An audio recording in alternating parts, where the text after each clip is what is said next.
Alright, how you guys doing?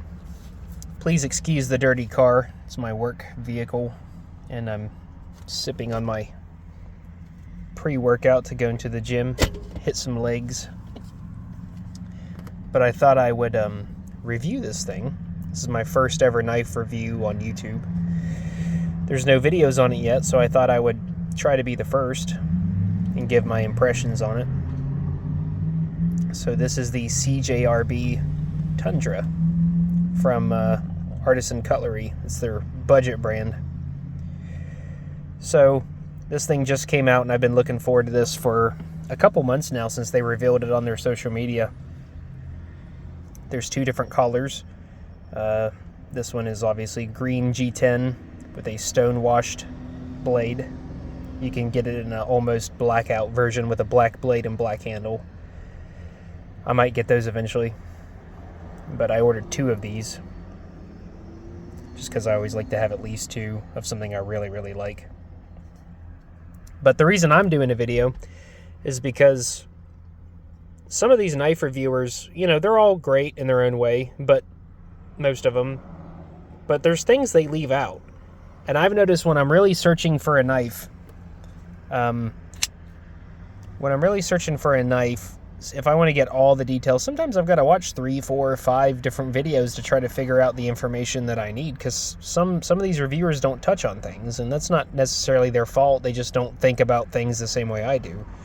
I'm a little nitpicky. There's things that I find very important. So in the past, I've gotten the Artisan Cutlery Proponent, which is very similar to this. Like I said, Artisan Cutlery and CJRB are the same brand. One of them is just more budget-oriented, but that's been kind of confusing lately because Artisan is starting to release things in the sub-$100 category, which is, more budget-lined, and CJRB is still around that price point. Like, for example, Artisan Cutlery just released the Simoon. It's like a Persian cleaver-looking blade. I actually ordered two of those, but unfortunately, I had to send them back because they're a crossbar lock with a fin on top. That's like a new thing that CJRB and Artisan Cutlery are doing. It's almost like the shark lock. You put a fin on top and you pull the crossbar lock back like that. And the blade, when it was closing, was smacking the standoffs in the back and putting a huge dent in the blade. Like it wasn't minor, it was huge. So I had to send those back. It only did it if you shut it really hard, though. So if you did that and then you just kind of shut it like that, then it would smack the hell out of it. So that's not good. But anyways, so I've had I probably have had, 6 or 7 proponents of the large.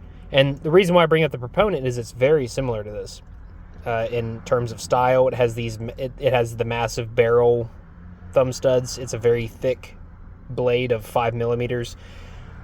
The handle looks very similar. They even use the same pocket clip, but that's a Warncliffe cleaver type blade, and this is a drop point. And on those proponents, they're very hit or miss with their quality control. So I was very worried about these. I was very excited because of the design, but the quality control of this brand is so hit or miss. So for example, on the proponents, some of them have a very light detent. This one does not. This one has a very solid detent. I wouldn't call it a super heavy detent, but it's at least medium. I'd say it's leaning towards the heavier side, which is great. Because with a thick blade like this, you don't want it to come open in your pocket because it's going to be upside down like this in the pocket. And if something bumps into your knife, like say you're working or at the job site or doing whatever, and you walk by something and you bump it in your pocket, it's sometimes, with the real light detents, it's going to pop that blade open and it's going to be open. And when you stick your hand in, you could cut yourself. So it's very important to have a crisp, strong detent, especially on such a heavy blade like this. I've had knives before that were thick and overbuilt, and the detent was so lacking, and I don't understand that mentality. But the action on this is great. It's a heavy blade, so it's gonna drop. Even if the bearings aren't that good, it's just gonna drop. So that's a good thing about having a thick, heavy blade like this. But not all reviewers mention detent strength. Some of them do. Most of them do, but there are some that don't, Some really popular reviewers don't talk about the detent strength. That's something that I would like to change and that I'm doing. One thing I like on knives that I don't see mentioned very much is I like a guard.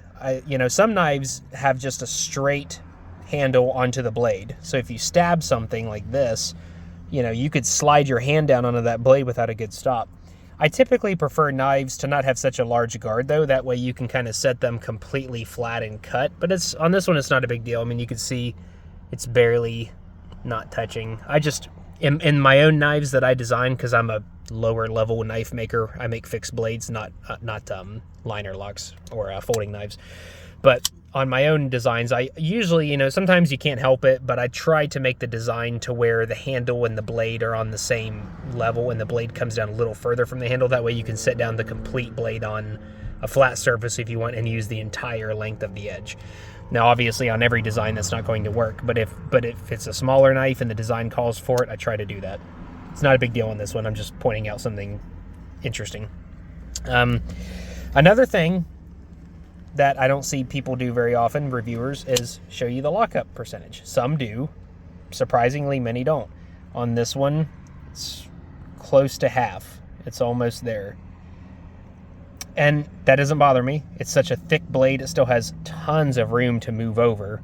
But there are some thinner blade stock knives where the liner goes way over, and you're like, man, I really don't have a lot of room to move in there over the years, because this is going to wear in. It's going to wear in and wear in. It's going to take a very long time to do that, but it just makes me feel more secure to know that this thing's going to last decades if I wanted to, because I collect these. Blade centering is a little off. It might need tightened. See, it's just a little off there. Might need to adjust the pivot a little bit. I just opened this up a few hours ago and had to go to work. And now I'm doing this as I'm just sitting out waiting for the pre-workout to kick in. Pocket clip has a lot of tension on it. Another thing that annoys me that a lot of knife a lot of knife reviewers don't do is they don't talk about this. This is so under talked about, and it bothers the shit out of me. So this is a very thick blade. It's 5 millimeters or 3/16 on the American system, which I am an American, Yoda. It's a very thick blade, so the scales have to be very wide apart to accommodate that. But look at that. You could easily stick your finger in there and touch that. So that's not going to be a problem for most people, because you really do have to dig your finger in there to touch it, but you can touch it. The reason why this bothers me so much is, like, if you're sitting it down like on your lap, or you set it down in the seat next to you or something, and you happen to throw your keys over there too or whatever, that can get in between here. I've had that happen. Just because I was careless, or my wife. This is very specific, but I'm going to show you this. So my wife, here, I'll pull out my other knife that I'm carrying as a backup. The Demco Shark Cub that I just got, the new drop point, budget version, AUS 10A steel, but very sick blade, very fidgety, very awesome for the price. Anyways, what my wife would do is she would come over on my desk where I keep my knives, and I've got over 100 knives now, but I keep several out for rotation, so 5, 6, 7 of them. I've got a shelf with multiple shelves on it, and I just kind of set them next to each other. But she would come by and she'd straighten up my shelf. And what she would do is, if they were sitting like this, she would push them together.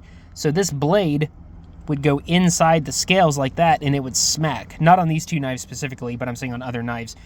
So it would go through and it would smack. It'd smack the hell out of the blade. So I would open up my blades, and they would have so many nicks in them. I would just open it up, I'd start using it, I'd be like, what is that little nick there? What is going on? And then I saw her do it one day. I saw her, it's not her fault, she doesn't know.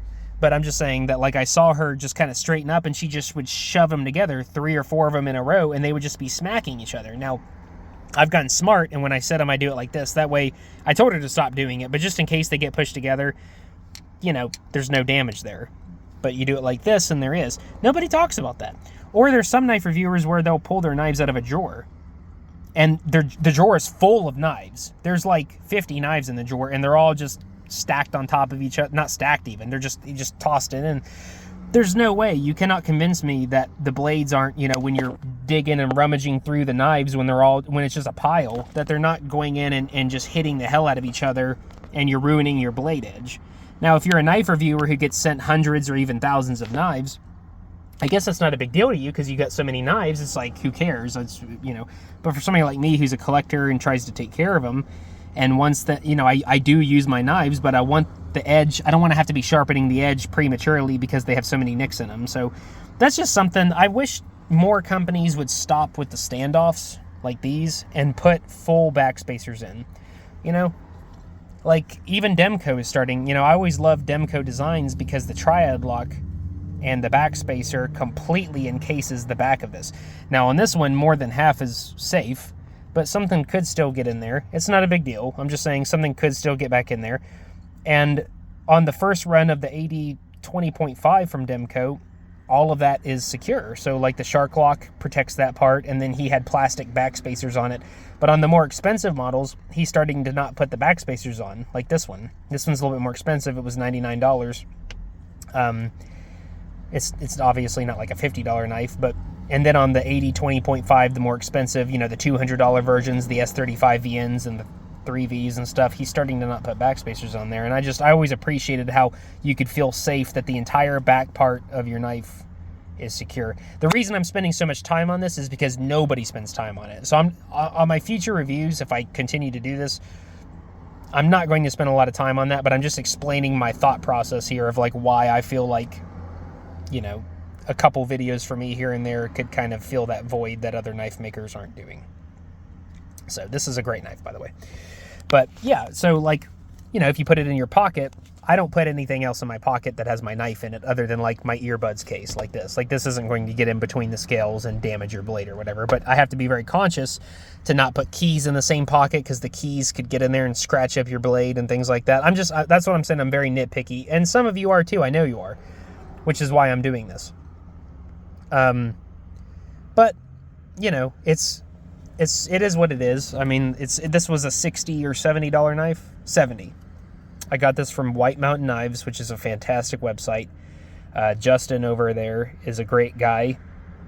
He always takes my returns if I have returns. I try not to have too many returns for him because I bet you that's annoying, but I've had to return a few things to him before. He's always very cool about it.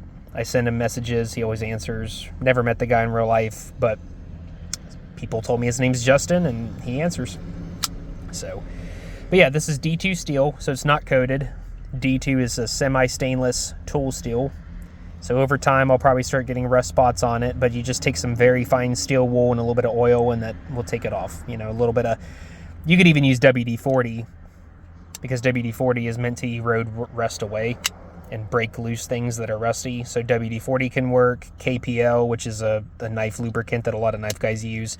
Any kind of gun oil that you would use to lubricate your firearms, that could work too. Flipper tab is it's got jimping on it. It's very easy to flip. I never miss at all.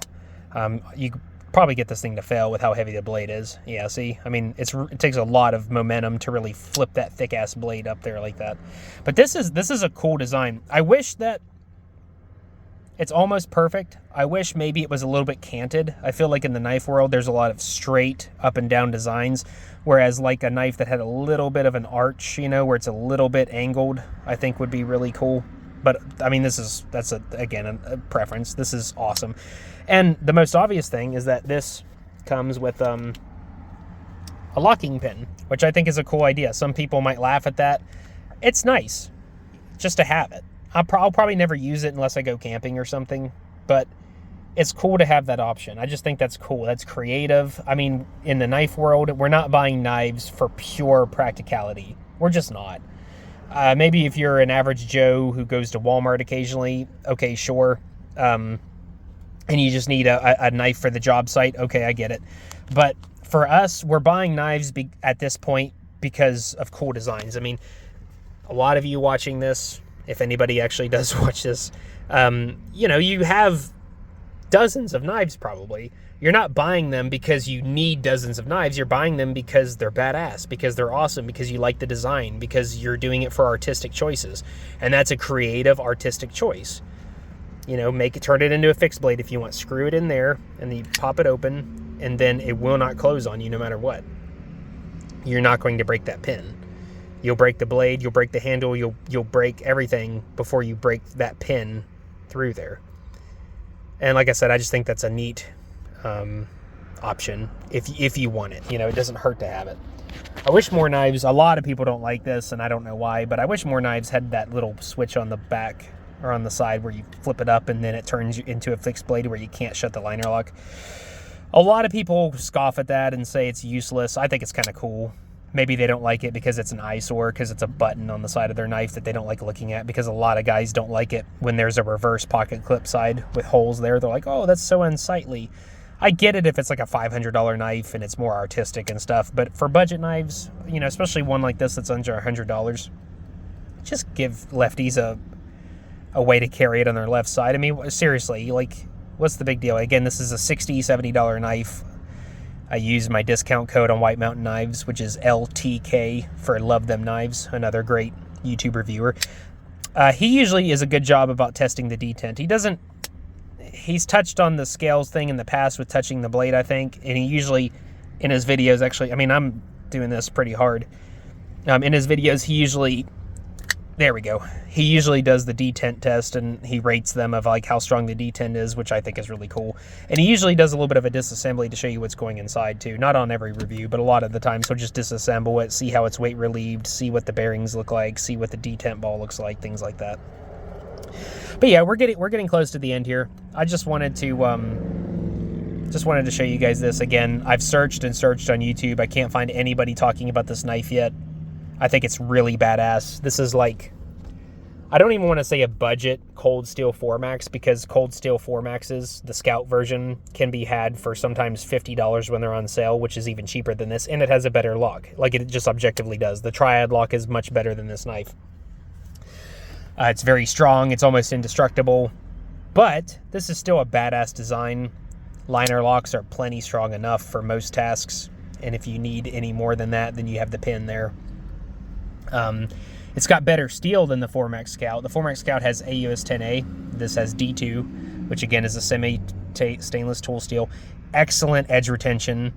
It has okay corrosion resistance, and it's also very tough, and it's going to be even more tough because of how thick that blade is, and I love thick blades. One more thing to point on, to touch on before I'm done.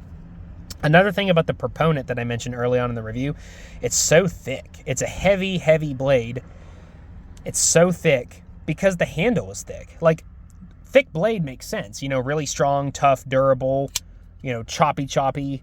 But on the proponent, there's no reason for the handle to be as thick and wide as it is. Like, the handle is very wide this way, and it's very thick this way. And I feel like that just adds a lot of unnecessary heft to the knife, because like I have medium to large size hands. I think I wear a large size glove. I can fit into medium, but a large is usually a little bit more comfortable. It's hard for me to grip it because it's such a wide square shaped handle. This one's more contoured. It's a little bit thinner. It's thinner this way. It's thinner this way. And it's just easier to get your hands on it. And it's not as heavy as a proponent. I don't have a scale to weigh this on, but I think this is probably a couple ounces lighter than the proponent. I really do. So what I'm saying is, I think there's a place on the market for more overbuilt, thick knives like this that aren't too ridiculous to carry, that won't feel like you're carrying a pound of brick in your pocket. This is, I think, about 7 ounces or something like that, 7 or 8 ounces, which, you know, for some people might be on the high side, but I mean, anything under 10 ounces for me is pretty easy to carry. You know, I do have some knives that are 12, 13, 14 ounces. It is admittedly a little bit hard to carry those. You can't really walk too fast or run too fast in them without your pants swinging around everywhere because you have a 13-ounce object in your pocket. Like I said, this is about 7 or 8 ounces. So, yeah, this is a fantastic knife. I love thick blades. I love overbuilt knives within reason. Like Midgard's Messer, for example. They're a good brand, but their handles are way too thick. They many times don't have any weight relief on the inside. Many of their designs weigh literally a pound, like 16 ounces, and I feel like they could get that shit down to like 10 ounces, 11 ounces if they just did more weight relieving, if they thinned out the handles a little bit more. You could keep that thick-ass blade. You could keep that overbuilt thick-ass blade, which is the most important part, but thin out the handle part to where you're not to where the handle doesn't arguably outweigh the blade. It just doesn't make any sense. Why would you need the handle to be that overbuilt? You know, it's not like you're going to break the handle. You're just not. Especially with steel liners, or if the handle's made out of titanium, like many of Midgard's Messer's more expensive models are. But yeah, so that pretty much does it. I probably forgot a bunch of stuff. Like I said, this is my first knife review. I just wanted to talk about it a little bit. I might make a short that just sums it up real quick for the too long didn't read portion, but about 20 minutes of just explaining my thought process, why I wanted to review knives, why I wanted to get more into it and stuff. I also always check to see if the blade is straight. That's one thing that many reviewers don't. I mean, there is a couple knives I have where I cannot get the blade centered at all, and it took me forever to realize that the blade is bent. It's warped. What happens during heat treating, as a low-level knife maker, I can tell you this, heat treating is a very violent chemical process. So when you have the blade up to 1500 degrees, 2000 degrees, whatever your steel calls for, and then you rapidly quench it and it goes through that rapid temperature change, the steel can act funny. And many times the steel will warp and bend in a certain way, like an arrow that's not straight anymore. And companies usually don't straighten them. If it's just like a minor warp or a minor bend, companies sometimes won't straighten them, and they just slap them on the knife and they send them out. I have a cold steel Code 4 that has a very warped blade. The blade is way off, and I finally figured out, like, oh man, like that's a bent blade. That's why I can't get it straight.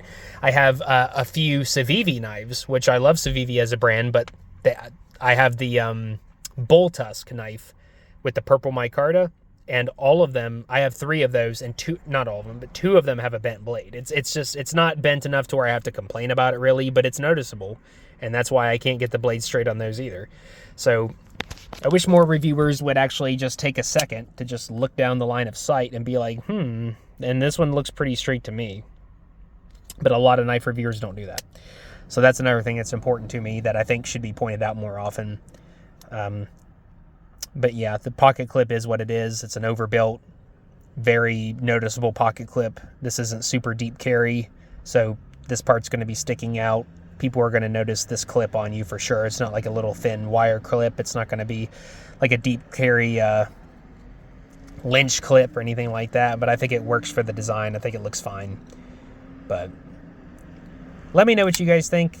If you actually watch this video, it'll probably won't hit the algorithm. That's okay. I'm not doing this for money or anything. I mean, I would like to have a decent little following that kind of checks these things out, but I'm just doing this for fun and because I'm bored and because I think that there's a void that needs to be filled for talking about certain things. And this knife doesn't have a lot going on. There's other models where I could be way more nitpicky than this, where I'm like, why didn't they do this? Why did they do that? Why is it built like this? This doesn't make any sense. Like, this could be easily changed. This one's pretty straightforward, not much to talk about. But again, I hadn't seen anything. Oh yeah, one more thing. This is kind of an odd choice though.